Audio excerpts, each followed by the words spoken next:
This guy is our former colleague from KGO Radio. He is a scholar, wrote a book about the Middle East, knows the world of presidents so very well. He's a presidential historian. He is John Rothman.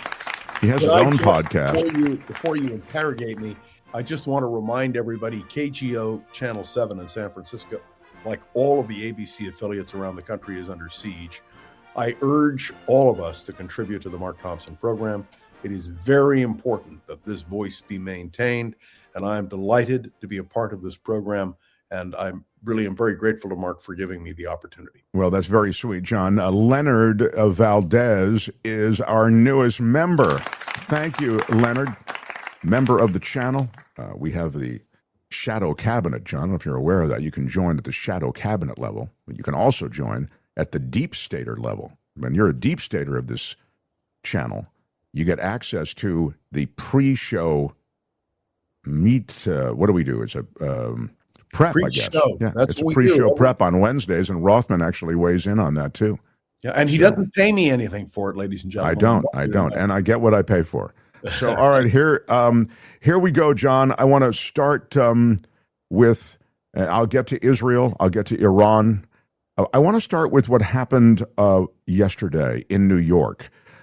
What's happened in New York may be a bellwether for a changing Democratic Party.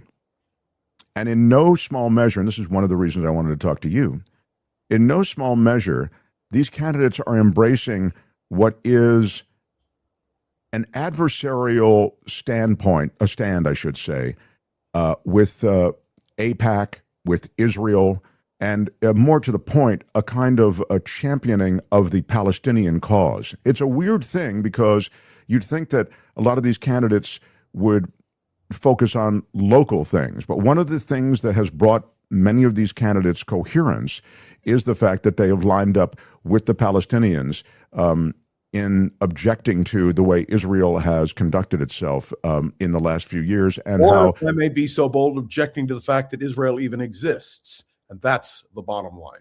Yeah, and well, and I'm sure that would be a legit concern. The notion, though, that so many of these candidates have done well, and I just want to, before I make it, I don't think it's all Israel, so I just want to make this clear. I think they also have begun to strike a chord with their potential constituents around housing, around affordability, around these things that are popular messages. And these popular messages, they've seen follow through on from Mamdani. This is very important. I think Mamdani, he rose and ascended to the mayorship on that message, and he's begun to really follow through. Play a little bit of Mamdani, and then I want to get John Rothman's thoughts on the other side. Have you spoken to Congressman Hakeem Jeffries since last night? What would be your message to him, having beaten two incumbents? Slow it down. We'll slow it down for you a little bit. And is this a personal victory for you, or do you actually see this as some sort of realignment for the Democratic Party across the country? And I do have another question, if I may. Yeah, I'll be speaking with Congressman Jeffries later today, and I'm looking forward to working with Congressman Jeffries on delivering for the people of our city. And what I see these results as a reflection of are the fact that New Yorkers are hungry for a new kind of politics. They are hungry for a politics that understands working people should be at the heart of it. And they're hungry for a politics that looks at the wealthiest city in the wealthiest country in the history of the world and understands that it's unacceptable that 1 in 4 are living in poverty. It's unacceptable that too many New Yorkers are spending all of their day trying to figure out how they're going to make their rent check or pay for their groceries or pay their Con Ed bill. And what we saw last night was a hunger for leaders who will be there on the front lines looking to make it easier for working people to afford life in the greatest city in the world. I think that is basically what I was saying, John. He talks about the affordability, and I think he talks about a connection with the constituencies in New York that he hasn't seen in politics before. I mean, with the Cuomos of the world, and and even who was the last mayor? Help me. He was Adams. Thank you, Eric Adams, exactly. So, give me some thoughts on these races in New York, if you would. Well, look, there's no question that there is an unhappiness with the Democratic establishment. It's also true that New York is not emblematic of the Democratic Party in the United States of America. In 1946, a radical leftist won a seat in Congress in New York, and everybody thought it augured that Henry Wallace would be the next president of the United States, which is hardly what happened. These are individual races, but I do want to indicate to you in the strongest possible terms that there is unhappiness. And the one thing you can say about the Democratic Socialists, they have been unceasing in their criticism of Donald Trump. And I think that is a big boost to them. So we have to see now how this plays out, particularly, let me point out, whether AOC is going to challenge Chuck Schumer for the Democratic nomination for the United States Senate. There are a lot of implications, but this is a snapshot in time in a particular circumstance.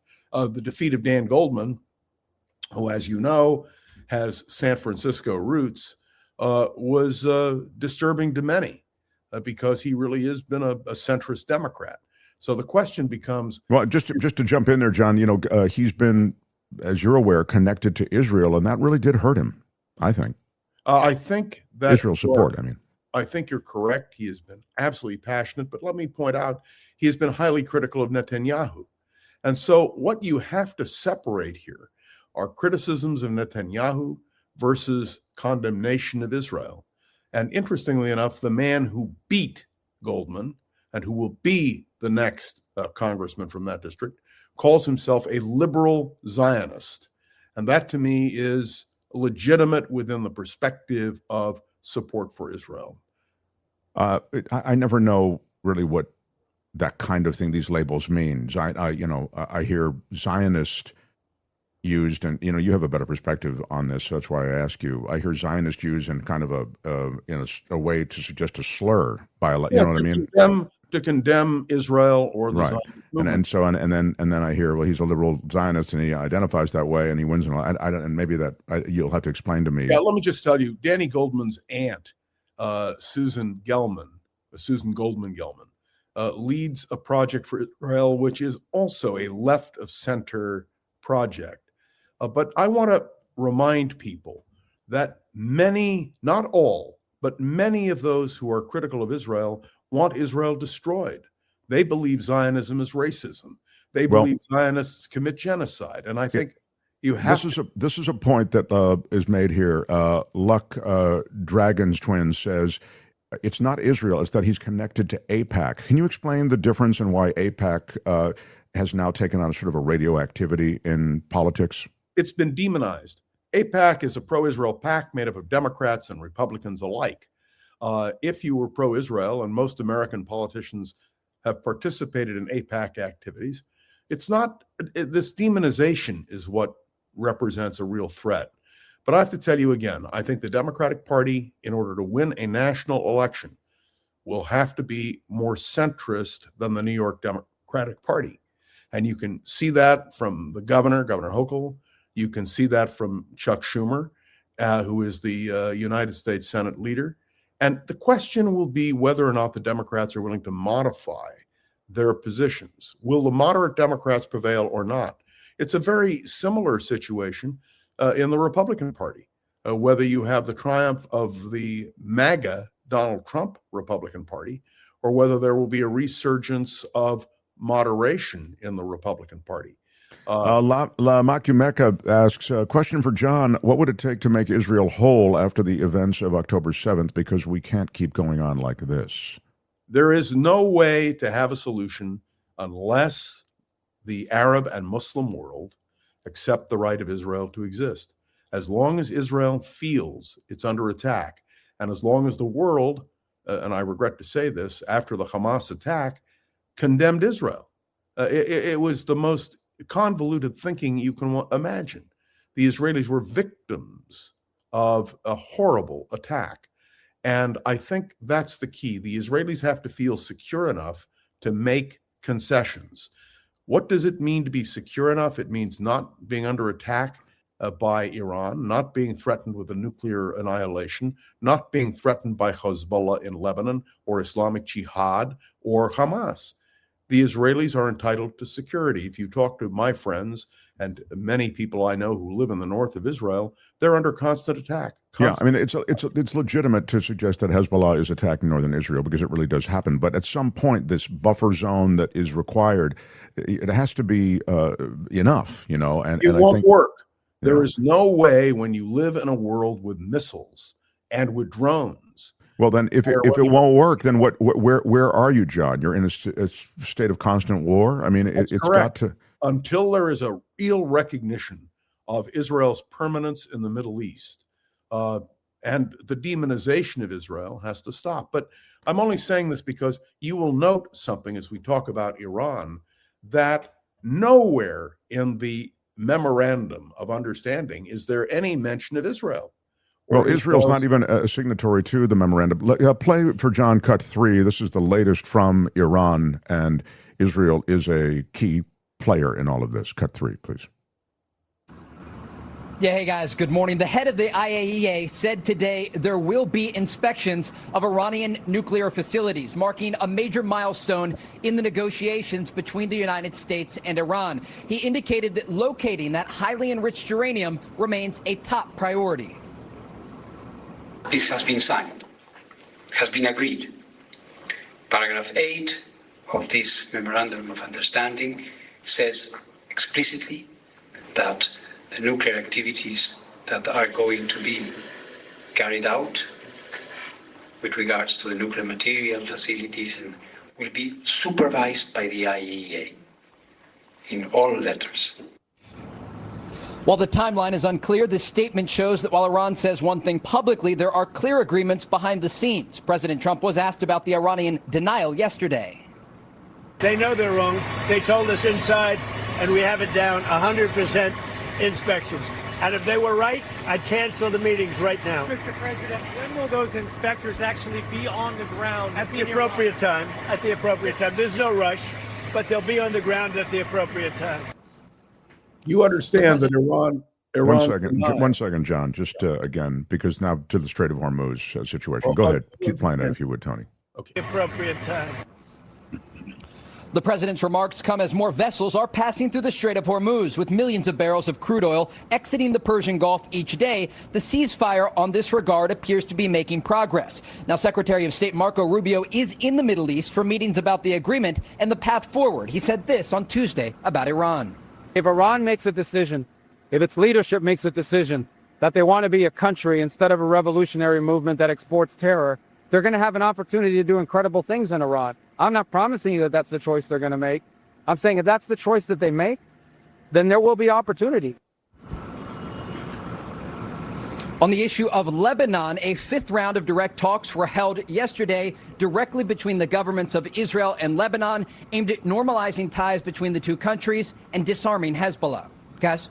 So there you have it. I mean, that's just a good summary and overview. That's the one you want to see the whole thing. I know there's several facets to it, so go ahead. Let me quickly comment. First of all, Iran denies that they are going to allow nuclear inspections. Number two, that was part of the deal with Obama, which was being enforced and which Trump tore up.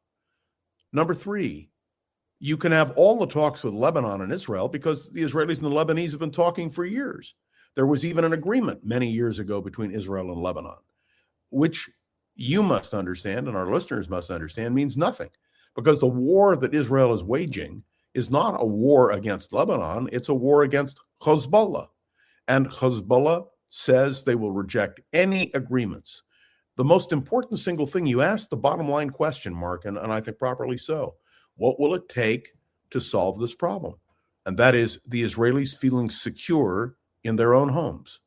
If Israel feels it is constantly under attack, that rockets are flying, that their needs are being not met, they're not going to abide by it. And let me also say, you would think in this memorandum of understanding, there would have been an agreement that Iran would recognize Israel's right to exist. But of course they won't. They won't, and they know that's a non-starter. I mean, I think it's a non-starter. All of this is a non-starter. I guarantee you. So you're saying it's a non-starter both ways. You're saying it's a non-starter for the Iranians and it's a non-starter for the Israelis. No, the Israelis for Netanyahu anyway. No, any government of Israel, doesn't matter whether it's Bibi or somebody else. Okay. Unless Israelis feel secure, in their own home. But I mean, John, unless they feel secure. I mean, I get the October 7th attack. I get the chain of violence that has gone back decades. I mean, I get it. I mean, it's a legitimate insecurity. But similarly now, Palestinians are feeling that. I mean, the fact that there is sort of a wanton attack of Gaza, of southern Lebanon. Have you heard any discussion about Gaza at all? Do you know Gaza is not even mentioned? It's not a blip on the screen.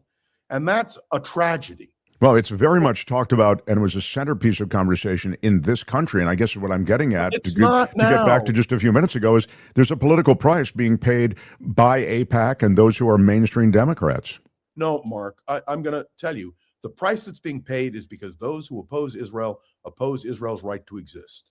They condemn Zionism as racism. They condemn Israel for genocide, none of which was true. And so what you have now is a very pragmatic situation.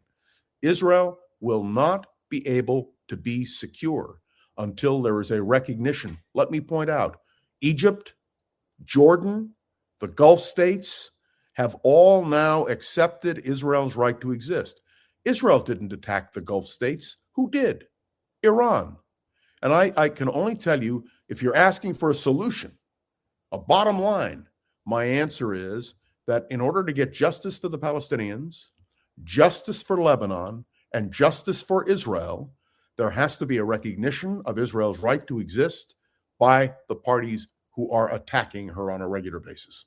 Yeah, you said a lot, and I'll just make the point that, Iran was responding to Israeli and American aggression, and then they fired on military installations in those Gulf countries to which you've referred. Yeah, that's the reason that happens. You can say that's exactly the point. You're exactly spot on, exactly where you ought to be.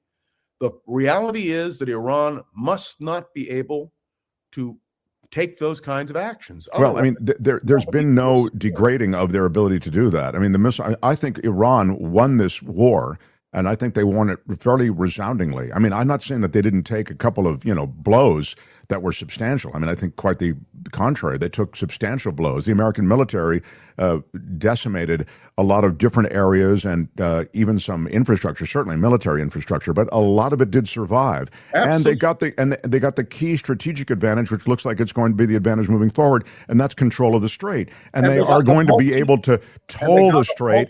They're going to change the way these straits worldwide and waterways and passages are viewed worldwide, because they are going to toll the strait, John. Yeah, and that is a violation of what Donald Trump has said. And let me point out, the Iranians are going to get billions of dollars. That's exactly the point. That's how badly he wants this. He's ready to give them billions just to sit down. He's ready to give them essentially it's reparations, right? This $300 billion fund that it specified in the MOU the Americans will be part of, even though he keeps saying we're not going to give him any money. It's going to be all the Gulf states. How he condemned Obama for liberating, by the way, not money from America. It's Iranian money that we hold. That we've held since the revolution. No, my answer when it comes to peace in the Middle East is you have to have two to tango. And Iran and the radical Arab regimes are not willing to concede Israel's right to exist. And they call for Israel's destruction. No nation in the world, except Israel, faces a world in which there are people who call for their destruction. Well, back to the domestic politics. Yeah. What's happened is, and you've seen it, and you've even seen it from young people. It's a generational thing, I think. Young people who don't really know the facts even. They are committed to the struggle that the Palestinians have now. The Palestinians have really been embraced politically, I'm talking about, and now back to New York. What struggle is that, Mark? What struggle? A struggle that they can live in an area of the Middle East in a homeland of their own. Okay. And peacefully live as a neighbor with Israel. Now, I understand. Wait, hold on. No. But I understand that there are two different things going on there. That there are those who want Israel gone, as you've said, but there are others who want a two-state solution. That is both states to live in peace. And so is that in Iran? No. Is that Hamas? No. Is that Islamic Jihad? No. Is that wings of the Palestinian movement? No. And the problem is, in order to have peace, you have to have somebody to tango with. It takes two to tango, and there needs to be that initiative. I would remind you that when Anwar Sadat of Egypt offered to make peace, when King Hussein, of blessed memory, of Jordan, offered to make peace, that was achieved. And I will give credit where credit is due. The Abraham Accords demonstrated a willingness on the part of some Muslim nations, Sunni Muslim nations, to cut a deal. But that is not what is happening. And look, I'm not advocating one way or the other for anything more or less. Then you ask me the solution. The solution is that Israel needs to be accepted as a nation among equals living in peace. But let me just say, Les, and we will move on. The October 7th horror was met with this overwhelming military operation in Gaza, during which tens of thousands of Palestinians died. And I understand you're looking for hostages. You're trying to root out this incredibly difficult terrorist organization. But it landed with Americans as excessive. And it landed with the world as excessive, John. It may have been excessive. And the shadow of that is casting itself over American elections and over, I think, international foreign policy toward Israel. Let me explain to you. The antagonism to Israel existed before. Those very forces do not condemn what Hamas did.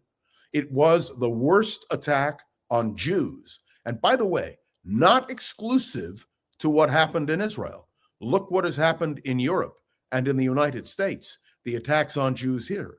Now, I refuse to accept the idea that Israel or Jews should be blamed for attack that took place with a determination that is Jew hatred, clear and simple. The problem is that it is wrapped up oftentimes in that, and then you have this, and I think you're really going to have to face increasing numbers of comments like this and views of this that are played out politically, is my point, in America. Here it is from Resist Evolve. Israel is founded upon the Nakba. You know, the idea somehow that Israel's legitimacy should be questioned. You know what I mean? Yeah, of course. That's exactly the point.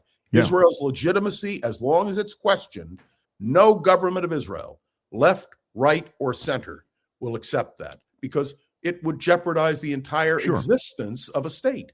I see the ascendance here of this strong strain of anti-Israeli politics in America, which has been the strongest supporter of Israel politically, I'm talking about. There's always sort of been, that's the box that gets checked automatically. And that's why I raise it to you, because I think in these New York elections, you are seeing something that is going to be reflected, maybe not as intensely as some of those leftist candidates in New York, but even in mainstream, you're going to find people taking baby steps away from embracing AIPAC money. You understand? There can be criticism of Israel. In Israel, there's criticism of Israel. Among Jews in this country, there are criticisms of Israel. Israel is not a perfect state, any more than the United States is a perfect state. Netanyahu is certainly not a perfect prime minister. And let me point out, Donald Trump is certainly not a perfect president. But no one is challenging the right of the United States of America to exist. The Israelis are under an existential threat. They are being told that they have no right to exist. It is their very existence which is the problem. And that, to conclude this, that is why left, right, and center in Israel, which I would hasten to point out, Israel will hold elections sometimes in the next 3 months. It won't matter who emerges as prime minister. There is no one currently in contention to become prime minister who would say anything less than what I'm saying. And frankly, I think that's the reality. Except Tony, take me to cut 7, the housing bill, bipartisan. It was all set to be announced today, then signed by Trump, and address the housing crisis in America. Ted Lieu took to the platform after Donald Trump pulled the plug on this, and he kind of summarizes where we are. He goes from a housing bill to that weight loss drug that apparently Donald Trump has access to. I'm not saying it is Trump. The White House has denied that this one person who is on this FDA trial drug, it hasn't been approved by the FDA, is Donald Trump. But nonetheless, it's sort of presumed to be, or it's speculated to be Donald Trump. And so that's pure speculation. Here is Ted Lieu. Thank you, Chairman Aguilar. Inflation is up. Grocery prices are up. Utility costs are up. Housing prices are up. We have a bipartisan housing bill that both the Congress and Senate passed. There was supposed to be a big signing ceremony today in the Capitol, and then all of a sudden, Donald Trump decides he's not coming to sign the bill. Well, why is that? Did he wake up on the wrong side of the bed? Is he unable to stay awake today? What's causing him to chicken out again? Is it Taco Wednesday? Or is it side effects from a drug? We don't know. This erratic behavior of the president is very concerning. He has trouble staying awake at multiple White House events and cabinet meetings. He has clearly some weakness in one of his arms. He's got swelling in his hands. And the White House needs to come clean. What we know is there's a report saying that one person in America got this special new drug. It was a 79-year-old person who's very high profile, and this drug can only be given to someone under the compassionate use provision, meaning you do that if someone basically has a terminal illness. So we need to know, did Donald Trump get this special drug from Eli Lilly? And did he get it under that provision? And if he did, why is that the case? All right. So you see, he started with the housing bill, but then he segued into kind of, capping on Trump and making fun, not making fun, but noting all of his, well, I think it was kind of making fun. Is he asleep? Is he, I don't know. I personally, I don't go for that, but all right. Give me some comments on this housing bill and the realities concerning where it might end up. And then maybe a thought about the weight loss. Well, as you and I discussed earlier, if Trump does not sign the bill, it will within 10 days, or in 10 days, less the weekend, become the law of the land. Republicans are furious because this was a bipartisan bill put together by Democrats and Republicans. And what Donald Trump did today was to pull the plug. Why? Because he wants his elections bill adopted. And that elections bill would be a corruption of the American political process, which is why Democrats and Republicans are telling him it will not pass.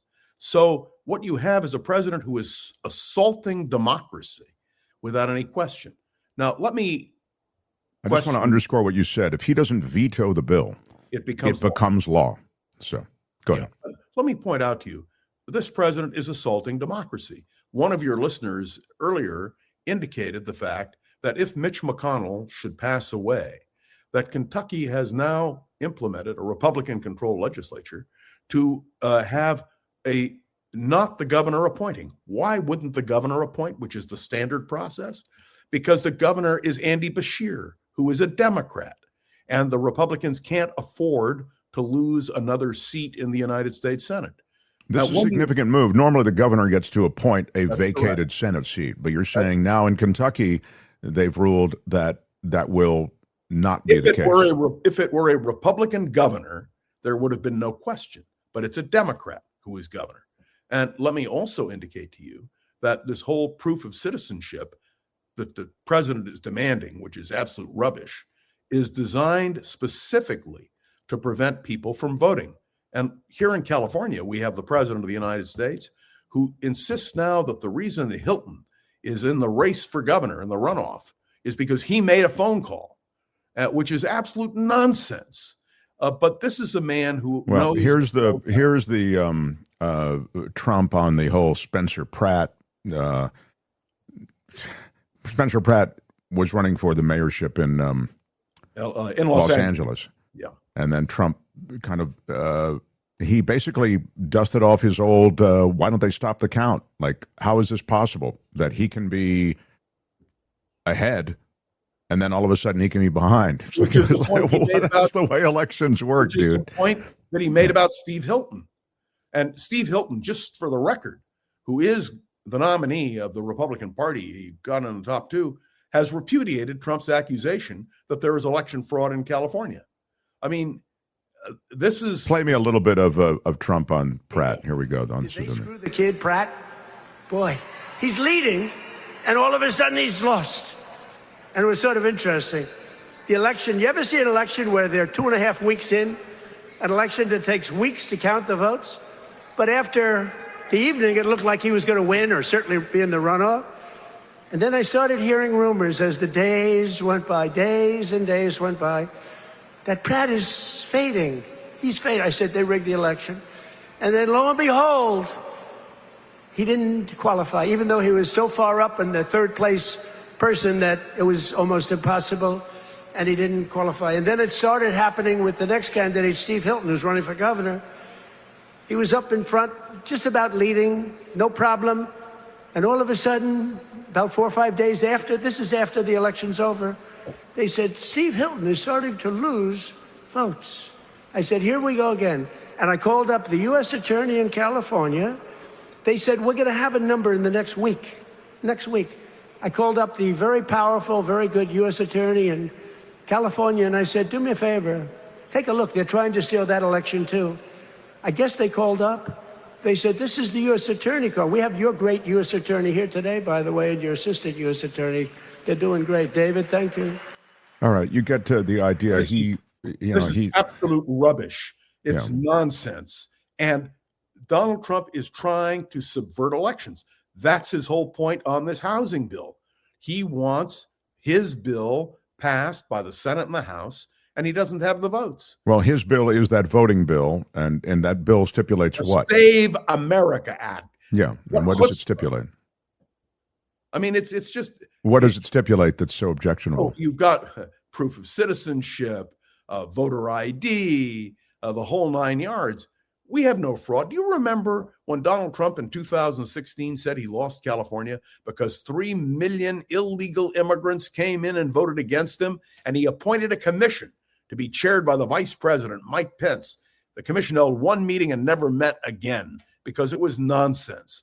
And that's the problem with Donald Trump. Well, he said 2 million voted in New England and were bussed in. That's exactly right. I mean, let me just put it to everyone simply, although I think this audience is well aware, there's no record of illegal residents of America voting in any number that would matter. I mean, it's to the point that it could be in single digits. As I've said before, it doesn't make any sense. It just doesn't track. If you're here illegally, why would you want to go to a polling place or even send in a ballot in any way to have any interaction with an official agency? It doesn't make any sense. So, but these are your dollars and my dollars being spent on what John's talking about. These investigations, they send people. I mean, it's a whole thing. We all know it's bullshit.